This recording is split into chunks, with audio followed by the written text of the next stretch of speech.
রমজান মাস যখন আসতো রাসূলুল্লাহ সাল্লাল্লাহু আলাইহি সাল্লাম লুঙ্গি কষে নিতেন। সহিহ বুখারীর বর্ণনা, আম্মাজান আয়েশা সিদ্দিকা রাদিয়াল্লাহু তাআলা আনহার বর্ণনা, 2024 নম্বর হাদিস। এই হাদিসের মধ্যে রাসূল সাল্লাল্লাহু আলাইহি সাল্লাম রমজান মাস আসলে কি করতেন তার বিবি বর্ণনা করেন। কানা রাসূলুল্লাহ সাল্লাল্লাহু আলাইহি ওয়াসাল্লাম ইদা দাখালাল আশারু শাদ্দা মিজারা। রমজান মাস যখন আসতো রাসূলুল্লাহ সাল্লাল্লাহু আলাইহি সাল্লাম লুঙ্গি কষে নিতেন। লুঙ্গি কষে নিতেন মানে আমরা বলি না গোস কাঁচা দিয়ে নামো ভালোভাবে, তো রাসূল সাল্লাল্লাহু আলাইহি সাল্লাম লুঙ্গি কষে নিতেন মানে ভালোভাবে প্রস্তুতি নিতেন। শেষ দশক যখন শুরু হইতো রাসূল সাল্লাল্লাহু আলাইহি সাল্লাম লুঙ্গি কষে নিতেন মানে খুব ভালোভাবে প্রস্তুতি নিতেন।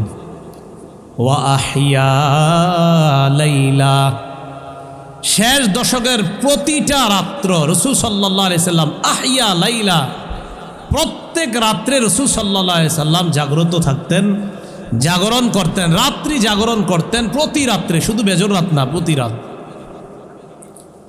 ওয়া আইকাযা আহলা, পরিবারকে জাগিয়ে দিতেন। তাহলে রমজানের শেষ দশক শুরু হলে রাসূল লুঙ্গি কষে নিতেন, নিজে রাত্রি জাগরণ করতেন, পরিবারকে জাগিয়ে দিতেন। এজন্য আমরা রমজানের এতটুকু পর্যন্ত যতটুকু আমল করেছি না করেছি, এখন থেকে শেষ পর্যন্ত আমল আরো বাড়িয়ে দিব, আর শেষ দশকে আরো বাড়িয়ে দিব ইনশাআল্লাহ। এই হাদিসে আসছে জিবরিল আমিনের সাথে রাসূল সাল্লাল্লাহু আলাইহি সাল্লাম কোরআন দাওর করতেন, কোরআন শোনাইতেন। হাদিস থেকে দুটি বিষয়ের গুরুত্ব পাইলাম আমরা। এক নাম্বার, রমজানে রাসূল বেশি দান করতেন। দ্বিতীয়ত, রাসূল অন্যান্য সময় তো কোরআন পড়তেন, রমজানে কোরআন পড়া বা অন্যরা যেন পড়ে এই ব্যাপারে খুব বেশি পরিমাণ উৎসাহ দিতেন রাসূল। এই জন্য এই রমজানের এখনো বাকি আছে প্রায় 14 দিন। আমাদের যাদের এখনো কোরআন পড়াটা শুদ্ধ হয় নাই, অন্তত রমজান মাসের বাকি সময়টা আমরা আলেম ওলামাদেরকে পায়ে ধরে হলেও বিশুদ্ধ উচ্চারণে যেন আমরা কোরআন পড়াটা শিখে নিতে পারি, চেষ্টা করা। আল্লাহ তৌফিক দান করেন।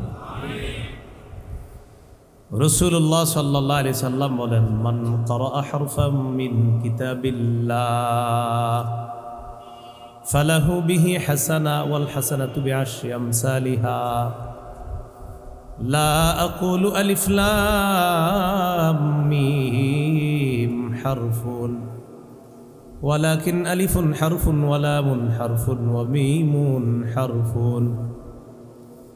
রাসূলুল্লাহ সাল্লাল্লাহু আলাইহি সাল্লাম বলেন, কোরআনের একটা অক্ষর যদি কেউ তেলাওয়াত করে পড়ে, তার আমল নামায় 10টা নেকি লিপিবদ্ধ করা হয়। নবীজি বলেন, আলিফ লাম মিম এই পুরাটা একটা অক্ষর, আমি এটা বলছি না। নবীজি বলেন পুরাটা একটা অক্ষর, এটা আমি বলছি না। ওয়ালাকিন আলিফুন হারফুন ওয়া লামুন হারফুন ওয়া মিমুন হারফুন, কিন্তু আলিফ একটা অক্ষর, লাম একটা অক্ষর, মিম একটা অক্ষর। রাসূলুল্লাহ সাল্লাল্লাহু আলাইহি সাল্লাম বুঝাইতে চান, কেউ যদি আলিফ লাম মিম উচ্চারণ করে, আল্লাহ পাক রব্বুল আলামিন তার আমল নামায় 30টা নেকি লিপিবদ্ধ করে দেন। এখন যাদের পড়া বিশুদ্ধ না, অশুদ্ধ আছে যাদের পড়া, আপনারা রমজান মাসে অন্তত 5টা সূরা বিশুদ্ধভাবে শিখেন। সূরা ফাতিহা সহ 5টা। কেন? জোহরের আগে আজকে সুন্নত আমরা 4 রাকাত পড়লাম। 4 রাকাত সুন্নতে সূরা ফাতিহার সাথে আরেকটা সূরা মিলাইতে হয় প্রত্যেক রাকাতে। তার মানে 4টা সূরা আমাদের মুখস্থ থাকা, আর সূরা ফাতিহা এগুলো 5টা। তো 5টা সূরা অন্তত বিশুদ্ধভাবে শিখা চেষ্টা করা। হামজা লাম জবর আল, হামিম জবর হাম, দাল পেশ দু, আল হামদু। এই যে আপনি আল হামদু শিখলেন, উচ্চারণ করলেন, দেখেন আপনি হামজা লাম জবর আল, হামিম জবর হাম, দাল পেশ দু, আল হামদু, 5টা অক্ষর। এই 5টা অক্ষর আপনি শিখলেন, পড়লেন, আপনার আমল নামায় 50টা সওয়াব লিপিবদ্ধ হয়ে যায়। তো বলছিলাম, অন্যান্য সময় যে আবাদতগুলো আমরা করতাম, রমজানে ওগুলা করব, কম করব না আরো বেশি করব? বেশি করব। তো এর মধ্যে একটা ছিল দান করা। আল্লাহ পাক রব্বুল আলামিন বলেন, মাসালুল্লাযীনা ইউনফিকুনা আমওয়ালাহুম ফী সাবিলিল্লাহ কামাসালি হাব্বাতিন আম্বাতাত সাবআ সানাবিলা ফী কুল্লি সুম্বুলাতিন মিআতু হাব্বা ওয়াল্লাহু ইউদাঈফু লিমান ইয়াশাউ ওয়াল্লাহু ওয়াসিউন আলীম। সূরা বাকারা 261 নম্বর আয়াতে আল্লাহ বলেন, যারা দান করে তাদের দৃষ্টান্ত কেমন? তাদের দানের দৃষ্টান্ত একটা দানার মতো। বলেন কিসের মতো? এই দানাটা আমরা জমিনের মধ্যে রোপণ করলাম। রোপণ করার পর আমবাতাত সাবআ সানাবিলা, এই দানা থেকে গাছ হইছে। গাছ থেকে 7টা শীষ। কয়টা শীষ? 7টা। দানা লাগাইলাম কয়টা? শীষ হইল কয়টা? আল্লাহ বলেন, ফী কুল্লি সুম্বুলাতিন মিআতু হাব্বা, প্রতিটি শীষের মধ্যে আবার 100টি দানা। দানা লাগাইলাম কয়টি? একটির মধ্যে শীষ হইল কয়টা? এই 7টি শীষের প্রত্যেকটা শীষে দানা কয়টা? 100টা দানা যদি প্রতি শীষে হয় তাহলে 7টা শীষে কয়শো দানা? 1 টাকা দান করবেন 700 সওয়াব পেয়ে যাবেন। এটা তো আল্লাহ 700 বললেন, পরে কি বলে দেখেন, আল্লাহু ইউদাঈফু লিমান ইয়াশা। আমি আল্লাহ তো তোমাদেরকে দৃষ্টান্ত দিয়ে বললাম যে 7টি শীষ হয়, সেখান থেকে 700 দানা হয়। এটা আমি তোমাদেরকে একটা উদাহরণ দিলাম যেন তোমাদের বুঝতে সহজ হয়। তো আমি আল্লাহ তো যাকে চাই তার এই দান করার বিনিময়টা আরো দ্বিগুণ বৃদ্ধি করে দিয়ে দিই। কি পরিমাণ আল্লাহ বৃদ্ধি করেন আল্লাহ ভালো জানেন। তাহলে 700 নাকি আরো বেশি দেন? আল্লাহ আরো বেশি দেন। এই জন্য দান করা অন্য মাসেও করতাম, রমজানে বেশি করব। অনেকের ঘরে রুগী আছে না? রুগীদেরকে কত জায়গায় ট্রিটমেন্ট করেন, কত জায়গায় আমরা তাদের ওষুধের ব্যবস্থা করি, কতভাবে আমরা তাদের জন্য মেডিসিন সংগ্রহ করি। রাসূলুল্লাহ সাল্লাল্লাহু আলাইহি সাল্লাম এক হাদিসে বলেন, দাউ মারদাকুম বিসসাদাকা, তোমরা তোমাদের মধ্যে যারা অসুস্থ, এই অসুস্থ মানুষগুলাকে সৎকার মাধ্যমে ট্রিটমেন্ট করো, আরোগ্য করার চেষ্টা করো। আপনার আম্মা অসুস্থ দীর্ঘদিন যাবৎ, প্রতিদিন আপনি এই মায়ের শরীর যেন ভালো হয়ে যায় এই নিয়তে যা সামর্থ্য আছে ওই পরিমাণ আপনি সৎকা করেন। কারণ নবীজি বলেছেন, সৎকার মাধ্যমে তোমাদের যে অসুস্থ মানুষগুলো আছে তাদেরকে তোমরা সুস্থ করার চেষ্টা করো সৎকার মাধ্যমে। তাহলে সৎকাটা ঔষধ হিসাবে কাজ করে, এটা নবীজি বললেন। সৎকা কি হিসাবে কাজ করে? ঔষধ হিসাবে কাজ করে।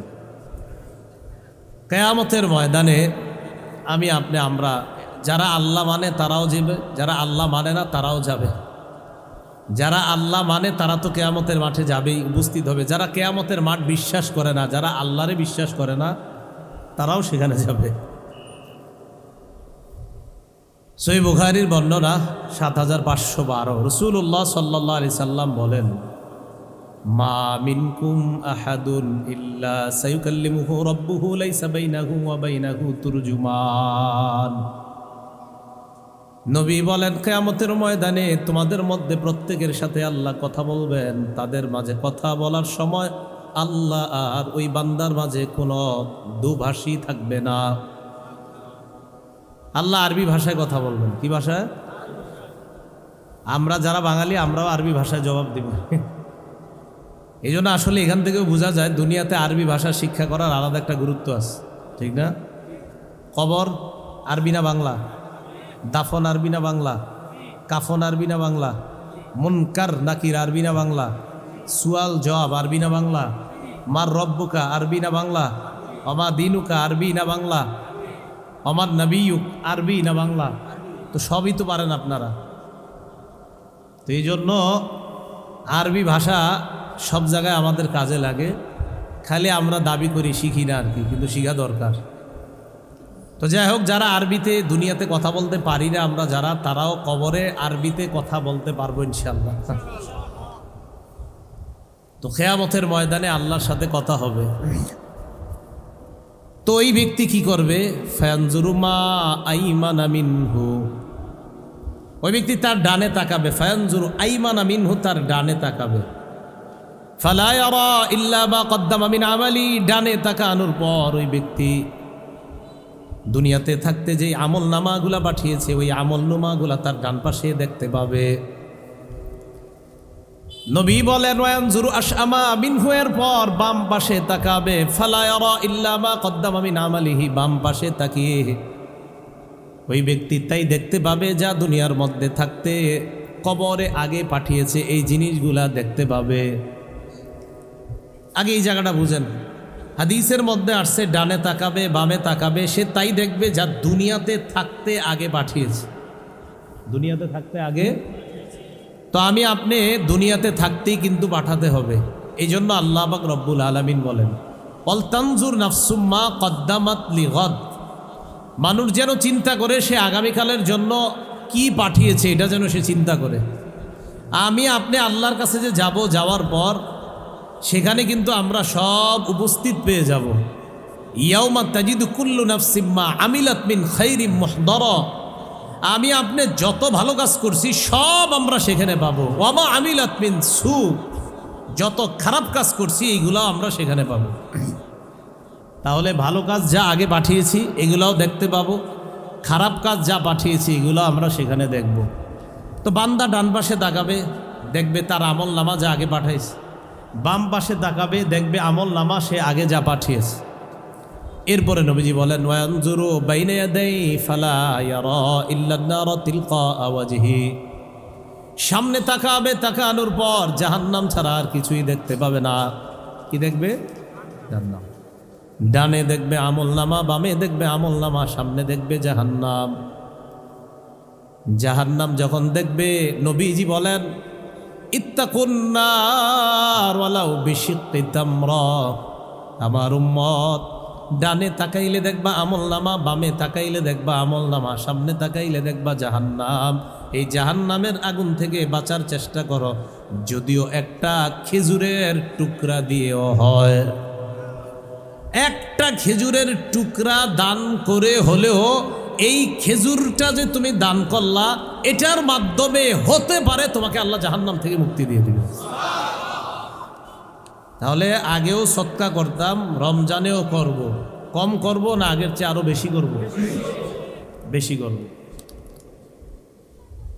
রাসূলুল্লাহ সাল্লাল্লাহু আলাইহি সাল্লাম আমাদের শরীরের ব্যাপারে আলোচনা করছেন। আবু দাউদের এক হাদিসের মধ্যে 5242 রাসূল আলোচনা করেন ফিল ইনসানি, মানুষের মাঝে সালাসু মিয়াতিন ওয়া সিত্তুনা মাফসিলা, 360টি জোড়া আছে। মানুষের শরীরের মাঝে কয়টি জোড়া আছে? 360টি। ফালাইহি আইয়াতাসাদদাকা আন কুল্লি মাফসিলিন বিসসাদাকা, সে তার শরীরের প্রতিটি জোড়া থেকে একটি করে সদকা করা উচিত, দরকার। এখন আমরা 360টি জোড়ার পক্ষ থেকে 360টি সদকা করা, এটা কি আমাদের জন্য সহজ না কষ্ট? সাহাবারা রাসূল সাল্লাল্লাহু আলাইহি সাল্লামকে বললেন ইয়া রাসূলুল্লাহ ওয়া মান ইউতিকু যালিকা ইয়া রাসূলুল্লাহ, ইয়া রাসূলুল্লাহ আপনি বললেন শরীরের 360টি জোড়ার পক্ষ থেকে যেন প্রত্যেক মানুষ প্রতিদিন সদকা করে, এটা কার পক্ষে সম্ভব? আমাদের পক্ষে তো সম্ভব না। নবীজি বললেন সম্ভব। মসজিদের মধ্যে যখন যাও, যাওয়ার পর আন-নুখাতু ফিল মসজিদি তাদফানুহু, মসজিদের মধ্যে যাইবা, যাওয়ার পর আন-নুখাতু ফিল মসজিদি তাদফানুহা, মসজিদে যাইবা, যাওয়ার পর যদি নাকের শ্লেষা অথবা কোনো মানুষের কফ, থুতু ইত্যাদি মসজিদের মধ্যে দেখতে পাও, ওটা মাটির নিচে দাফন করে দিবা, মানে পরিষ্কার করবা। এতে তোমার 360টি জোড়ার পক্ষ থেকে সদকা হয়ে যায়। তাহলে খাদেম সাহেবের অপেক্ষা করবেন না নিজেই পরিষ্কার করবেন? পরিষ্কার করবেন। নবীজি বলেন এটাও যদি সম্ভব না হয় তাহলে কি করবা? রাসূলুল্লাহ সাল্লাল্লাহু আলাইহি সাল্লাম বলেন ওয়াশাইতুনাহিহি আনিত তরিক, রাস্তা দিয়ে হাঁটার সময় যদি কষ্টদায়ক বস্তু পাও, ওই বস্তুটা সরাইয়া দিবা, 360টি জোড়ার পক্ষ থেকে সদকা হয়ে যাবে। এটাও যদি না পাও, রাকাতাদ দুহা, সকালবেলা চাশতের 2 রাকাত নামাজ আদায় করবা। চাশতের নামাজ বলা হয় সূর্য ওঠার পর শুরুর দিকে যেই নামাজটা পড়ে, এটাকে ইশরাকের নামাজ বলে। সূর্য উঠলো সকালে, ওঠার পর প্রথম দিকে যেই নামাজটা, এটা ইশরাকের নামাজ। একটু উপরে ওঠার পর যেই নামাজ পড়বেন, এটাকে বলা হয় চাশতের নামাজ। এই চাশতের 2 রাকাত নামাজ যে পড়বে, 360টি জোড়ার পক্ষ থেকে সদকা হয়ে যাবে। তাহলে সদকার আরেকটা সিস্টেম আমরা জানলাম, পদ্ধতি জানলাম। তাহলে এবার আপনারা বলেন তো, রুগী অসুস্থতা থেকে সুস্থ হওয়ার একটা ঔষধের নাম রসুল বলেছেন কি? সদকা। কিয়ামতের ময়দানে আগুন থেকে বাঁচার জন্য একটা পদ্ধতি বলছে রসুল, কি বলেন তো? সদকা। আমাদের 360টা জোড়া আছে শরীরের, এইগুলা থেকেও আমাদের সদকা করা দরকার। তো যেহেতু আমরা 2-4 টাকা সদকা করলে এতগুলা জোড়ার সদকা আদায় হবে না, তো রসুল সিস্টেম শিখাইয়া দিছে, মসজিদ থেকে কষ্টদায়ক বস্তু সরাইবা, নাকের শ্লেষা ময়লা ইত্যাদি সরাবা, রাস্তা থেকে কষ্টদায়ক বস্তু সরিয়ে দিবা, সকালবেলা 2 রাকাত চাশতের নামাজ পড়বা। এগুলা তোমাদের শরীরের 360টি জোড়ার পক্ষ থেকে সদকা হয়ে যাবে। আল্লাহ আমল করার তৌফিক দান করেন। সদকা কেমন জিনিস দেখেন। রাসূলুল্লাহ সাল্লাল্লাহু আলাইহি সাল্লাম তিরমিজি শরীফের 2616 নম্বর হাদিসের মধ্যে বলেন, রাসূলুল্লাহ সাল্লাল্লাহু আলাইহি সাল্লাম আমাদেরকে জাহান্নামের আগুন থেকে বাঁচার জন্য একটা অঙ্গকে বাঁচাইতে বললেন। এই অঙ্গটার নাম হলো জিহ্বা। বলেন তো অঙ্গটার নাম কি? জিহ্বা। এখন এই জিহ্বা, এটা দিয়ে আমাদের অনেক গুনাহ হয়। এই গুনাহ হওয়ার কারণে আমরা জাহান্নামের উপযোগী হয়ে যাই, নাউজুবিল্লাহ। এখন 2616 নম্বর হাদিসে রসুল বললেন, হাল ইয়াকুব্বুন নাস ফিন্নারি আলা হুজুহিহিম আও আলা মানাখিরিহিম ইল্লা হাসাইদু আলসিনাতিহিম। বেশিরভাগ মানুষকে আল্লাহ মাথাটা নিচের দিকে দিয়ে, পা উপরের দিকে দিয়ে, মুখ থুবড়ে জাহান্নামে নিক্ষেপ করবে। এই হাদিসের থেকে বোঝা যায় জিহ্বার অপরাধে আমরা জাহান্নামী হতে পারি অনেকে। এখন জাহান্নাম থেকে আবার বাঁচার আরেকটা উপায় রাসূল সাল্লাল্লাহু আলাইহি সাল্লাম বলে দিয়েছেন, এটা হলো সদকা। বলেন কি? বলেন তো সদকা। কিয়ামতের ময়দানে আমার আপনার মাথা যেন নিচে না যায় আর পা যেন উপরে না ওঠে। ক্বালা রাসূলুল্লাহ সাল্লাল্লাহু আলাইহি ওয়াসাল্লাম, নবীজি বলেন, কুল্লু মরিইন ফি জিল্লি সাদাকাতিহি হাত্তা ইউকযা বাইনান নাস। কিয়ামতের ময়দানে প্রতিটা মানুষ দুনিয়ার মধ্যে যেই সদকা করেছে, কিয়ামতের ময়দানে আল্লাহ ফয়সালা করার আগ পর্যন্ত, বিচার ব্যবস্থা শুরু করার আগ পর্যন্ত সদকা নামক ছায়ার নিচে ওই সদকাকারী ব্যক্তি অবস্থান করবে। এক ব্যক্তি দুনিয়াতে সদকা করত, তা আমরা এতদিন জানতাম আরশের ছায়ার তলে 7 শ্রেণী স্থান পাবে। কারেন্ট চলে গেছে মনে হয়। ইন্না লিল্লাহি ওয়া ইন্না ইলাইহি রাজিউন। কারণ জেনারেটর আউযু বিল্লাহি মিনাশ শাইতানির রাজিম। বিসমিল্লাহির রহমানির রহিম। লাইলাতুল কদরি খায়রুম মিন আলফি শাহর। আলোচনা করছিলাম, আপনাদেরকে স্মরণ করাই দিলে আপনাদের মনে থাকার কথা। সদকা, জাহান্নাম থেকে বাঁচার সুন্দর একটা পদ্ধতি রসুল বলে দিয়েছেন। সদকা, আগুন থেকে বাঁচার সুন্দর পদ্ধতি সদকা। এক হাদিসের মধ্যে রসুল সাল্লাল্লাহু আলাইহি সাল্লাম বলেন, ইন্নাস সাদাকাতা লা তুতফিউ আন আহলিহা হাররাল কুবুর।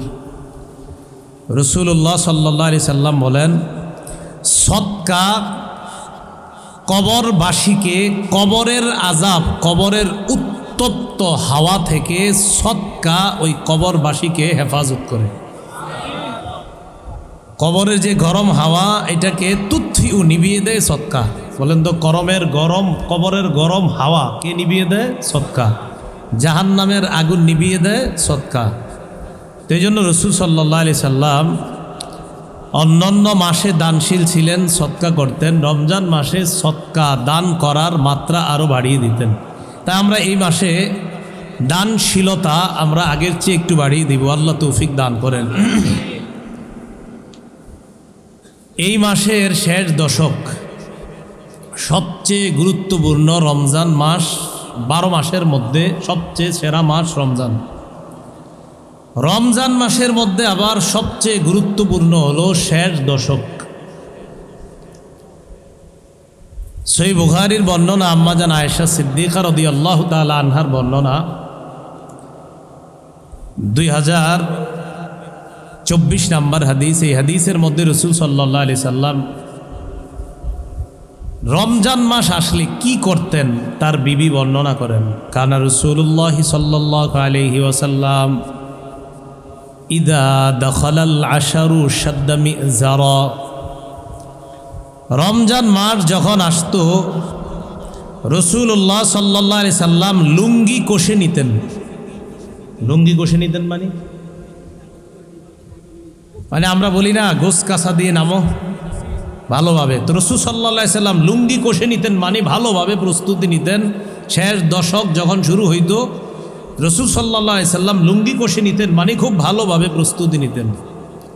ওয়া আহিয়া লাইলা, শেষ দশকের প্রতিটা রাত্র রাসূল সাল্লাল্লাহু আলাইহি সাল্লাম আহিয়া লাইলা, প্রত্যেক রাত্রে রাসূল সাল্লাল্লাহু আলাইহি সাল্লাম জাগ্রত থাকতেন, জাগরণ করতেন, রাত্রি জাগরণ করতেন প্রতি রাত্রে, শুধু বেজর রাত না, প্রতি রাত। ওয়া আইকাযা আহলা, পরিবারকে জাগিয়ে দিতেন। তাহলে রমজানের শেষ দশক শুরু হলে রাসূল লুঙ্গি কষে নিতেন, নিজে রাত্রি জাগরণ করতেন, পরিবারকে জাগিয়ে দিতেন। এজন্য আমরা রমজানের এতটুকু পর্যন্ত যতটুকু আমল করেছি না করেছি, এখন থেকে শেষ পর্যন্ত আমল আরো বাড়িয়ে দিব, আর শেষ দশকে আরো বাড়িয়ে দিব ইনশাআল্লাহ। শেষ দশকের মধ্যে গুরুত্বপূর্ণ একটা রাত লাইলাতুল কদর, কদরের রাত। কদরের রাত্রির ব্যাপারে রাসূল সাল্লাল্লাহু আলাইহি সাল্লাম বলেন, সহিহ বুখারীর 35 নম্বর হাদিস, قال رسول الله صلى الله عليه وسلم من يقم ليلة القدر إيمانا واحتسابا غفر له ما تقدم من ذنبه। কোন ব্যক্তি যদি ঈমানের সাথে এবং সওয়াবের আশায় লাইলাতুল কদরে নামাজ পড়ে, জাগ্রত থাকে, ইবাদতে কাটায়, তার আগের গুনাহগুলো মাফ করে দেওয়া হয়। লাইলাতুল কদর খায়রুম মিন আলফি শাহর,